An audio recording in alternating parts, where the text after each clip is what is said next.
안녕하세요. 제임스 컨설팅 박정근입니다.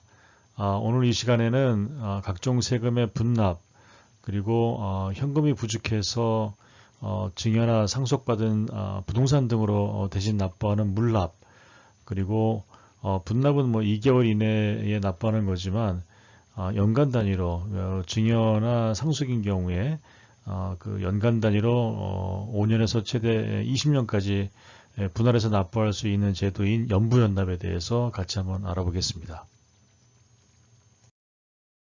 네, 먼저 세목별 구분을 같이 보겠습니다. 그래서 지방세와 국세로 크게 구분할 수 있고요. 지방세에는 대표적으로 취득세, 등록세, 재산세, 그리고 국세에는 종부세, 그다음에 양도소득세, 증여세, 상속세가 있습니다. 지방세의 경우에 취등록세인 경우에는 해당 사항이 없고요. 재산세는 분납과 물납이 가능합니다. 국세의 경우에는 모두 분납이 가능하고요. 그리고 증여세와 상속세에 대해서만 좀 세금이 큰 경우에 연부연납 5년에서 최대 15년까지 20년까지 분할해서 매년 납부할 수 있습니다. 물납의 경우에는 재산세와 상속세만 물납으로 가능합니다. 네, 먼저 재산세 분납입니다. 지방세법 제118조에 만약에 납부세액이 250만 원을 초과하는 경우에는 지난 납부기한이 지난 날부터, 그러니까 2개월 이내에 분할 납부한다, 이렇게 보시면 되겠습니다. 납부하는 방법은 만약에 500만 원이 안 된다, 500만 원 이하다 그러면 250만 원을 먼저 내고 그 다음에 그 나머지를 내는 거고요. 만약에 500만 원을 초과한다 그러면은 무조건 50% 먼저 내고 그 나머지를 내는 겁니다. 그러니까 최소 만약에 1000만 원이다, 500만 원을 초과해서 1000만 원이다 그러면 최소 500만 원을 먼저 내는 겁니다. 그러니까 반반씩 내면 된다, 이렇게 이해를 하시면 되겠습니다. 네, 다음은 이제 재산세 물납입니다. 물납의 이제 개요만 잠깐 말씀을 드리면 지방세법 117조에 물납에 대해서 나와 있는데요. 납부세액이 1000만 원을 초과하는 경우에 관할 구역에 있는 부동산에 대하여만 허가할 수 있다, 이렇게 되어 있습니다. 허가할 수 있답니다. 그러니까 예를 들어서 관할 해당 지방자치단체가 예를 들어서 서울시다 그러면 서울시에 그 재산세를 납부를 해야 되는데, 만약에 이제 제주도에 있는 땅으로 내가 대신 납부하겠습니다, 이거는 안 된다는 거죠. 그러니까 서울시에 낼 세금은 서울에 있는 부동산으로 해라, 그런 뜻입니다. 물납의 신청 및 허가는 납부기한 10일 전까지 신청해야 되고요. 신청을 받으면 5일 이내에 그 허가 여부를 서면으로 통지를 해줘야 됩니다. 네, 다음은 이제 종부세입니다. 종합부동산세 분납은 250만 원만 초과해도 6개월까지 분납을 받을 수 있습니다. 요즘 그 금액을 좀 내려주고 분납 기간도 좀 늘려준 겁니다. 그래서 250만 원을 초과해서 500만 원까지다 그러면 250만 원 먼저 내고 그 나머지를 분납하면 되는 거고요. 만약에 500만 원이 초과된다 그러면 2분의 1씩 납부를 해야 된다, 그런 뜻이고요. 농어촌 특별세는 종부세의 분납 비율에 따라서 분납을 하는데, 농특세는 이 종합부동산세의 20%가 추가로 부과되는 부가세입니다. 네, 다음은 이제 양도소득세 분납입니다. 양도소득세는 1000만 원을 초과하는 경우에 2개월까지 분납을 할 수가 있고요. 만약에 2천만 원 이하다 그러면 1000만 원 내고 그 다음에 나머지 금액을 분납하면 되고요. 2천만 원을 초과한다 그러면 그냥 반반씩 내면 된다, 이렇게 이해하시면 되겠습니다. 네, 다음은 이제 증여세와 상속세 분납입니다. 증여세와 상속세 분납은 뭐 내용이 동일합니다. 그래서 납부할 세액이 1천만 원을 초과하는 경우에는 2개월까지 분납을 할 수 있습니다.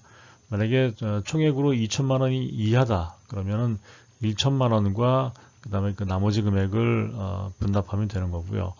또 만약에 2천만 원도 초과한다 그러면 그냥 반반씩 2분의 1씩 납부한다, 이렇게 이해하시면 되겠습니다. 연부연납을 허가받았으면 만약에 그걸 다시 또 분납하는 건 허용되지 않습니다. 네, 이제는 이제 연부연납입니다. 먼저 증여세 연부연납을 보시면 납부세액이 총 2천만 원을 초과하는 경우에 아래 요건을 모두 충족하는 경우에 허가를 받아서 연부연납을 할 수 있습니다. 증여세 납부세액이 2천만 원을 초과하고 또 연부연납을 신청한 세액에 해당하는 납세 담보를 제공하셔야 됩니다. 그래서 만약에 이 대표적인 게 이제 부동산 같은 건데요. 납세보증 보험증권 등 납세 담보가 확실한 경우에는 세무서장이 신청일에 허가받은 것으로 간주한다 그런 뜻이고요. 신청 기한 내에 연부연납 허가 신청서를 제출해야 된다. 그래서 신고하는 경우에는 신고 기한까지, 만약에 고지서를 받은 경우에는 고지서의 납부 기한까지 연부연납을 신청하셔야 됩니다. 연부연납을 허가받은 경우에는 그걸 다시 또 분납은 허용되지 않습니다. 연부연납은 5년 이내에 수증자가 신청한 기간으로 합니다. 그래서 증여세는 최대 5년까지 연부연납이 가능하다. 이렇게 이해하시면 되겠습니다. 네, 다음은 이제 상속세 연부연납입니다. 상속세도 내용은 같습니다. 그래서 2천만 원을 초과하는 경우에 허가를 받아서 연부연납을 할 수 있고, 아래 요건을 모두 충족해야 되는데 그게 상속세 납부세액이 2천만 원을 초과하고 또 연부연납하고자 하는 신청한 세액에 해당하는 만큼 담보를 제공하셔야 되고요. 또 연부연납 기한 내에, 신청 기한 내에 신청서를 제출하셔야 되고, 또 연부연납 허가받은 경우에는 그 금액에 대해서는 다시 또 분납은 허용되지 않습니다.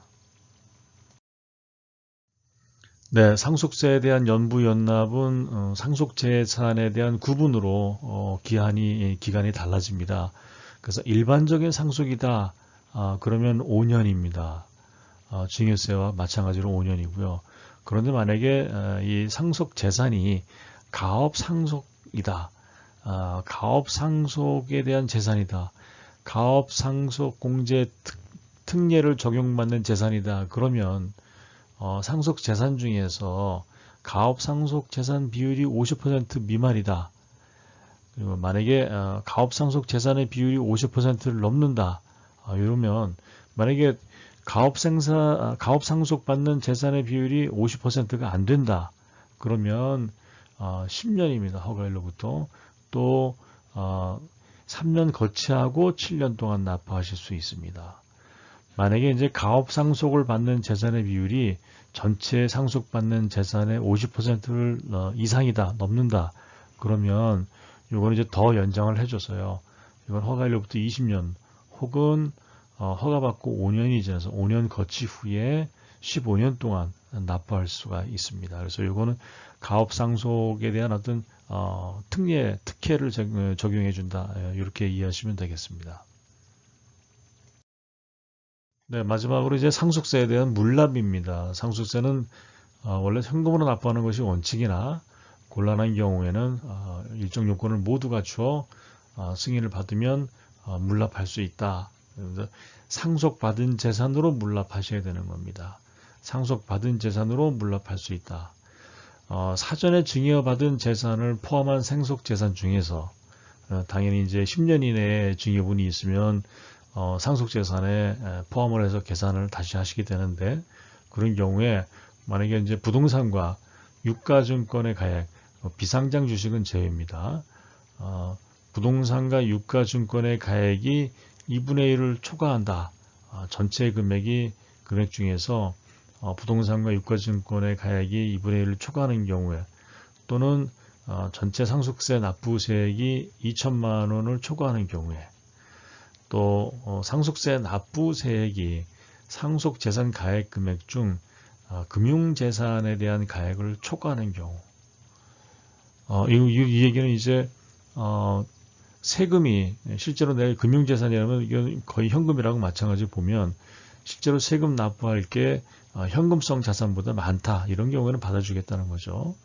또 상속세 물납 신청 기한 내에 물납 신청서를 제출하는 경우, 이건 신청서를 기한 안에 제출하는 거죠. 그러니까 다시 정리하면 이 부동산과 유가증권의 가액, 처분이 용이한 이런 가액의 전체 비중이 2분의 1을 초과하는 거죠.